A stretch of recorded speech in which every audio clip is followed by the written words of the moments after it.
Hello friends, welcome to Seyyon recipes. Happy Deepavali to all. Friends, எல்லோரும் தீபாவளியை celebrate பண்ணிங்களா? உங்கள் வீட்டில் என்ன ரெசிபீஸும் ஸ்வீட்ஸும் பண்ணிங்கன்ற எனக்கு கமெண்ட்ஸில் சொல்லுங்கள். வாங்க இப்போ நம்ம வீட்டில் என்ன பண்ணின்றதை பார்த்துடலாம்.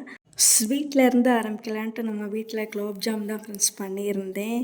ஃப்ரெண்ட்ஸ், நல்ல குண்டு குண்டாக பார்க்கவே அவ்வளோ அழகாக இருந்துச்சு. பார்க்க மட்டும் அழகாக இல்லை, சாப்பிடவும் சூப்பராக இருந்துச்சு. பக்கத்து வீட்டு அக்காமார்கள்லாம் கொஞ்சம் ஸ்வீட்ஸும் காரமும் கொடுத்தாங்க. அது போக கடையிலையும் கொஞ்சம் வாங்கிக்கிட்டோம் ஃப்ரெண்ட்ஸ். இது தீபாவளினாலே எல்லார் வீட்லேயும் நான்வெஜ் தான் எடுப்பாங்க. அதுதான் நான் எடுத்திருந்தோம்.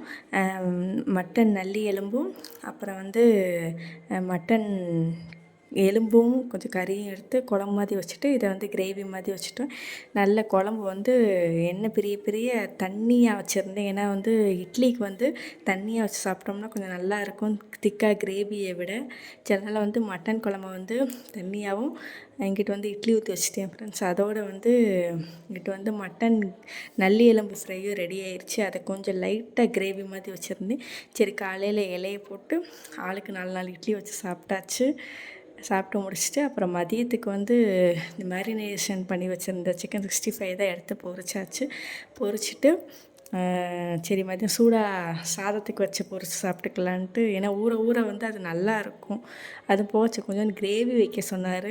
நல்லா நிறைய பூண்டு தட்டி போட்டு தான் ஃப்ரெண்ட்ஸ் வச்சுருந்தேன். சரி, அன்றைக்கி சிக்கன் கிரேவி வச்சு தான் சாப்பிட்ருந்தோம். நல்லா சுட சுட ஒயிட் ரைஸு.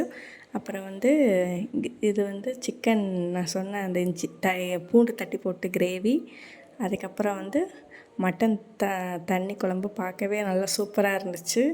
டேஸ்ட்டும் அட்டகாசமாக இருந்துச்சு. நல்லா தண்ணியை தான் ஃப்ரெண்ட்ஸ் வச்சுருந்தேன். சரி, ஏன்னா சாதத்துக்கும் நல்லாயிருக்கும், இட்லி தோசைக்கும் நல்லாயிருக்கும். அதை விட பூரி சப்பாத்திக்கு இன்னும் செம்மையாக இருக்கும். கொஞ்சம் 65 ஏற்கனவே பாதி பேட்ச் போயிடுச்சு. சாப்பிட்டாச்சு ஃப்ரெண்ட்ஸ். இதுதான் நம்ம வீட்டில் மெனு. நீங்கள் என்ன பண்ணீங்கன்னு கமெண்ட்ஸில் சொல்லுங்கள்.